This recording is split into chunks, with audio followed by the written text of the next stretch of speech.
नमस्कार मित्रों, आज हम एक और नया वीडियो लेके आए हैं। आज हम पढ़ेंगे माहेश्वर सूत्रों के बारे में। सबसे पहले इसका नाम है माहेश्वर। माहेश्वर किससे बना है? महेश से बना है। महेश मतलब शंकर भगवान। तो पाणिनि पर प्रसन्न होकर भगवान शंकर ने डमरू बजा करके 14 सूत्र पाणिनि को प्रदान किए। उनको पहले देखते हैं। देखो, पहला सूत्र है आई गुण, दूसरा है री लिरिक, तीसरा है योंग, चौथा है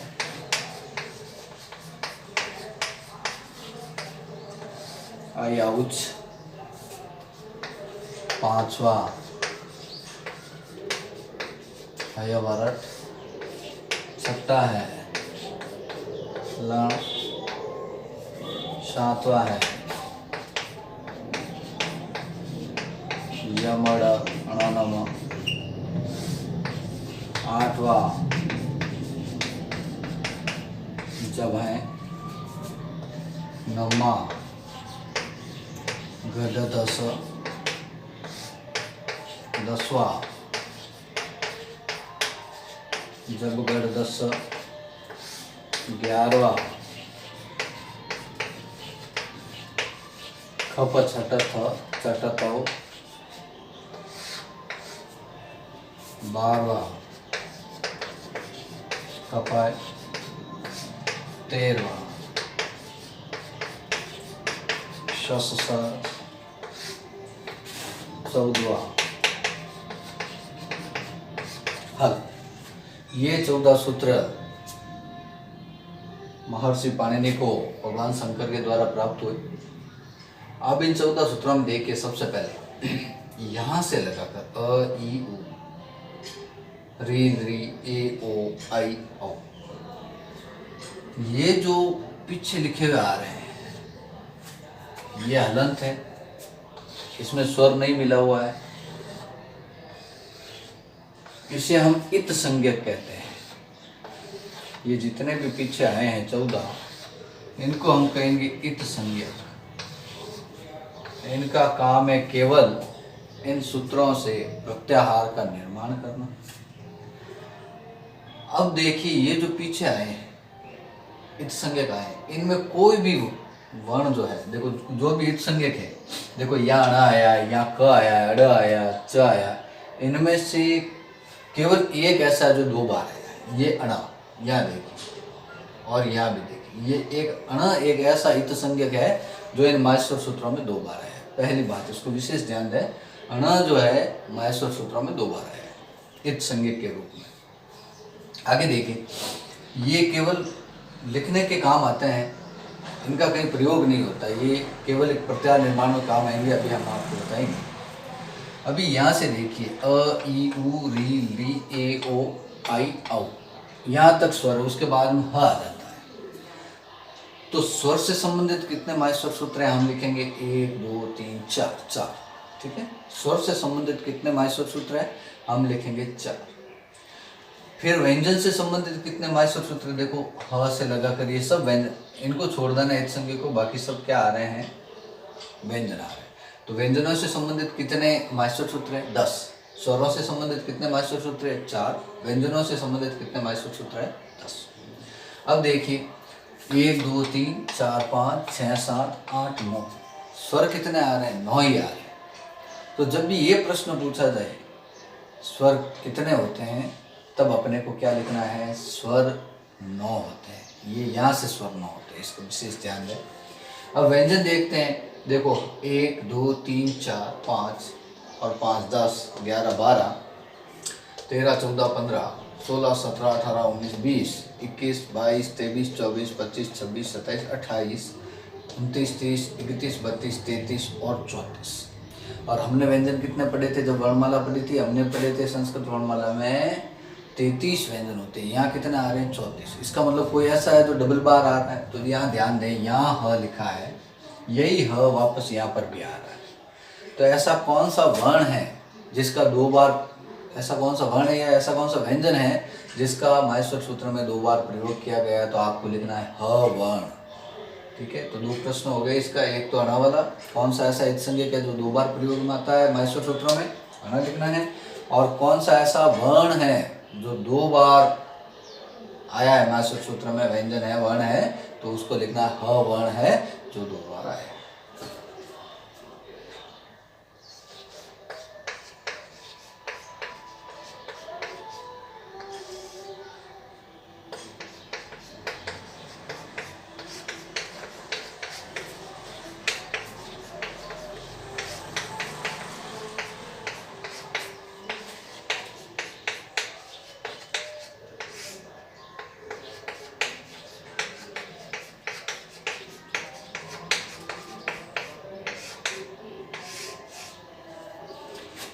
प्रत्याहार संज्ञा विधेयक सूत्र। प्रत्याहार का मतलब होता है संक्षिप्त रूप, उसको छोटा करके लिखना, ये प्रत्याहार कहलाता है। इसका विधेयक सूत्र जैसे हमने पहले पढ़ा, उदात्त संज्ञा विधेयक सूत्र, अनुदात्त, स्वरित। तो उसमें क्या होता था, जब ये सूत्र आता था उसमें उच्च उदात्त दे रखा होता था, नीचे अनुदात्त या समाहार स्वरित वो दे रखे होते थे। लेकिन पहली बार ऐसा हुआ प्रत्याहार यहाँ नहीं आया है, कहीं नहीं लिखा है। इसका देखिए आप, आदि यानी पहले और अंत यानी बाद वाला इत, जो अंतिम इत आता है वहाँ तक जो होता है उसे प्रत्याहार संज्ञा कहा जाता है। प्रत्याहार क्या होते हैं अभी हम यहाँ बताते हैं, उसके बाद आपको समझ में आएगा प्रत्याहार निर्माण कैसे करते हैं। इनसे देखिए, माहेश्वर सूत्रों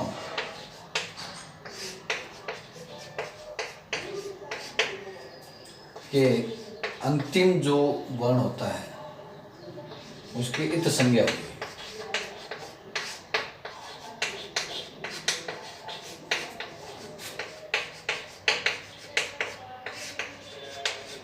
क्यों हुई है इत संज्ञा? प्रत्याहार निर्माण के लिए। इसका प्रयोजन क्या है?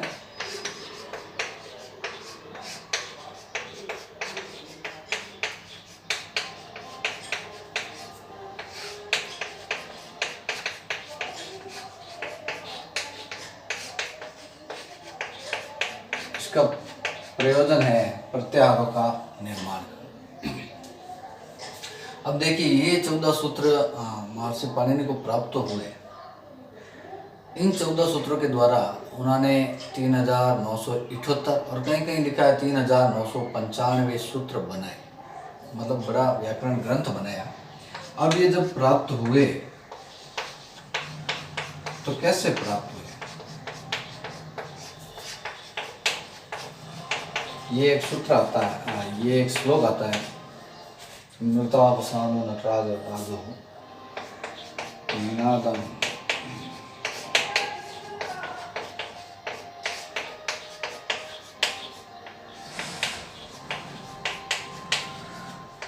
इसके बारे में प्रश्न पूछा जाता है। नृतावसानो, नृत्य के समय नटराज राजो यानी शंकर भगवान ने निनादम यानी बजाए ढक्काम। ढक्काम का मतलब होता है डमरू। क्या बजाया भाई? डमरू बजाया। कितनी बार बजाया? 9 पंचवारम, 9 बार, फिर रुक करके 5 बार। ये 14 सूत्र जो निकले हैं इसके बारे में विशेष प्रश्न पूछा जाता है कि जो डक्का की ध्वनि थी कितनी बार निनाद किया, कैसे किया। तो वहाँ ऑप्शन में 9-5 भी देते हैं, 5-9 भी देते हैं, 4-10 भी देते हैं और 10-4 भी दे देते हैं। तब योग तो सभी का 14 ही होता है, लेकिन ये 9 और 5 ये आपको याद रखना है, 9 और 5। तो अब हम बताते हैं प्रत्याहार निर्माण कैसे करते हैं। जैसे अगर हमको अच बनाना, च देखना, च पीछे कहाँ है, देखो इत संज्ञक में च कहाँ आया? केवल या आया है। इससे पहले देखना अ कहाँ आया है, इससे पहले अ आया है या। तो यहाँ से वहाँ तक सभी लिखना है। सबसे पहले हम लिखेंगे अ, ये अ, फिर इसको अलग करके लिखना है ई, फिर ओ, फिर इत संज्ञक हम नहीं लिखेंगे, फिर लिखना है री, फिर री, फिर ये इत संज्ञक आ गया, इसको नहीं लिखना है, फिर ए ओ, फिर इत संज्ञक आ गया है, फिर आई आओ। ये होते हैं 1 2 3 4 5 6 7 8 9। अच कितने होते हैं? सवाल आता है ना, अच कति भवंती, तब ध्यान रखना है इसका उत्तर 9 लिखना। वर्णमाला में हमने 13 पढ़े हैं, लेकिन अगर अच के बारे में पूछ ले स्वर कितने होते हैं तो 9 ही लिखना है, ये इसका राइट उत्तर है। अगर 9 नहीं ऑप्शन में तो फिर 13 उत्तर हो सकता है। अच के बाद देखिए, अगर हम बनाएं, यहाँ से बना ले इक, बना ले इक, जैसे हम बनाते हैं इक, बीच में से भी बन सकता है। देखो क हलंत का इत संज्ञा क का आया, केवल यहाँ आया, इससे पहले ई देखो यहाँ आया, ई के बाद ऊ के बाद री के बाद ली। अब हम बनाते हैं अगला,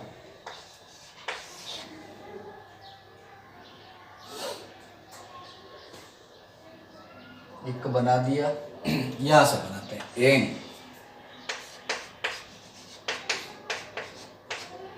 ए से अड़, ए ओ। फिर बनाते हैं एच, च कहाँ आया है यहाँ, इससे पहले आई कहाँ आया है यहाँ। अब देखो अपने को ए आई और ओ औ नहीं लिखना है, तो हमने सवर्ण संज्ञा पढ़ी है इससे पहले वाले में वीडियो में। ए और आई इनका अभ्यंतर प्रयत्न विपरीत होता है, इनका उच्चारण स्थान समान होने पर भी इनको सवर्ण संज्ञा नहीं माना गया। क्यों नहीं माना गया ये यहाँ पता चलता है, क्योंकि ये एक सूत्र में नहीं आते हैं। ए के साथ आई नहीं आता है, ए के साथ ओ आता है, आई के साथ औ आता है। इन सूत्रों के माध्यम से ही वहाँ उसको सवर्ण संज्ञा नहीं माना गया। तो ये याद रखें, ए आई और ओ आओ अभ्यंतर प्रयत्न और उच्चारण स्थान समान होने पर भी इनको सवर्ण संज्ञा नहीं माना गया।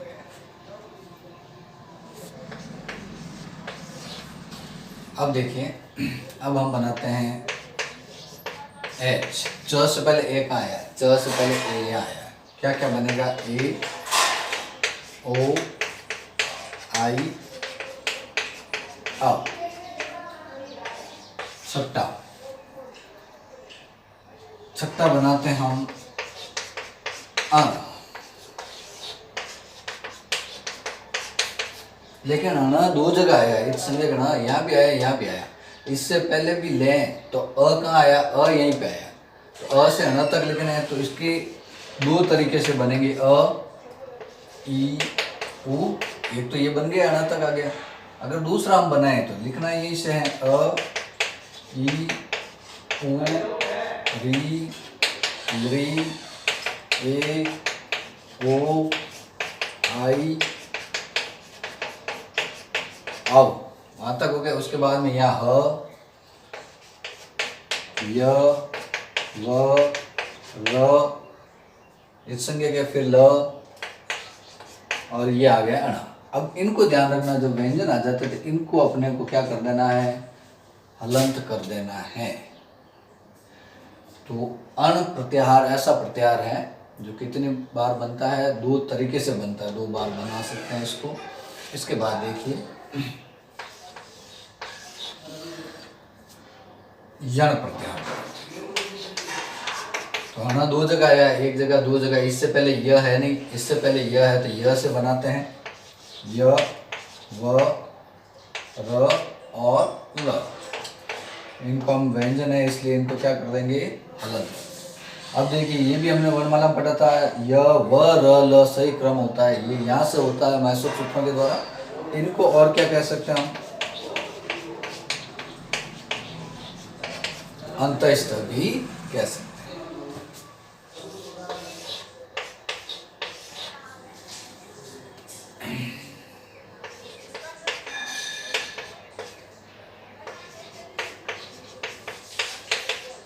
अब देखो हम जस प्रत्याहार बनाते हैं, श कहाँ आया यहाँ, ज कहाँ आया यहाँ, व्यंजन है इसलिए इसको हलंत कर देंगे।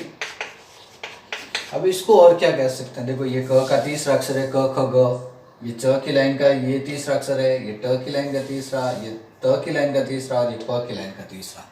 तो ये पांचों वर्ग आ गए। तो वर्गों के तीसरे वर्ण, ये इसका एक और नाम हो जाएगा। फिर सल देखते हैं, ल कहाँ आया है, ल इत संज्ञक यहाँ आया, इससे पहले स कहाँ आया, यहाँ आया, श श और ह। देखो स और ह, इनको हम और क्या कहेंगे? ऊष्म। ऊष्म को और किस नाम से जाना जाता है? शल के नाम से जाना जाता है।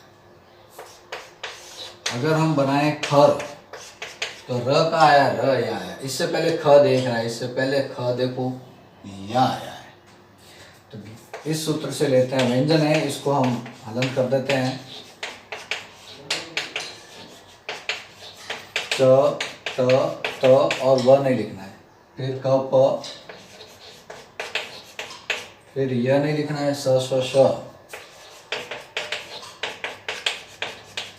तो देखिए ये क आ गया पहला अक्षर, ये ख आ गया दूसरा, ये च आ गया पहला, ये छ आ गया दूसरा, ये ट आ गया पहला, ये ठ आ गया दूसरा, ये त आ गया पहला, ये थ आ गया दूसरा, और ये प आ गया पहला, और ये फ आ गया दूसरा। तो पहले और दूसरे वर्ण और स श स, तो हम क्या लिखेंगे? वर्ग के प्रथम द्वितीय गण एवं स स श, इसका दूसरा नाम हम ये भी दे सकते। अब ये हमने 11 बनाए, ऐसे ऐसे 42, 43 और 44 बनते हैं अलग अलग मत के अनुसार। प्रत्याहार कुल 42, 43, 44। इसको संस्कृत में द्वि चत्वारिंशत्,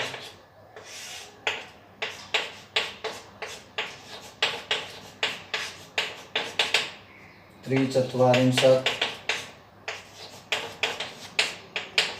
चतुश्चत्वारिंशत् ये कहते हैं। अब देखो ये जो 42 है, ये दिया है वरदराज जी ने।